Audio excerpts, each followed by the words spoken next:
pandemia, ora nós queremos que nós surpassar a pandemia, que nós também temos um reto mais nos dilante, nós vamos mesmo confrontar com a guerra na Ucrânia, entre Rússia e Ucrânia, que há 13 inflação nunca antes visto, não somente na Aruba, sino mundialmente. Obviamente, essa aqui também põe pressão riba nosso país. Não obstante, todo reto que nós agora confrontar com ele, nós temos que ver que o turismo, que é o driver principal de nossa economia,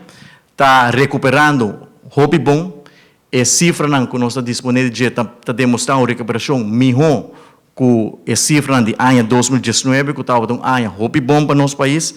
Danke nessa aqui, e acaba nós mira crescimento econômico de double digits, e acaba o Banco Central a publicar seu reporte para o primeiro quartal de ano 2022 e está indicar um crescimento de 16,2% de nossa economia em comparação com o primeiro quartal de ano 2019. E também nós estamos contentes de mira que o primeiro 6 lunas de ano nós mira aumento de entrada de prima na SVB de 12,2% e a projeção está que o SVB lo será com surplus também. Tudo isso aqui a conduzir que no momento na aqui tem espaço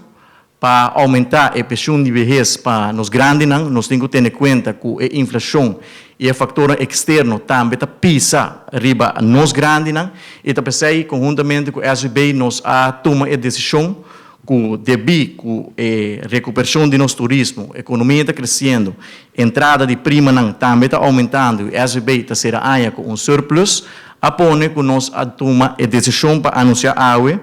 que nós também ajustar a adquirência de pensão de vejez com 3%, e ojalá a projeção que da maneira que não está com o surplus porta aún mais grande, que no final de ano nós podemos ajustar essa aqui tique mais. Me quero que essa aqui seguro está notícia positiva para os grandes dentro da pressão que não também está confrontar com ele seguro como ministro encarregado com o SVB, nós está pensando todo dia riba nos grandes como nós por aliviar a pressão para não imitar que o anúncio aqui de aumento de 3% se lo ajuda tique. Me quero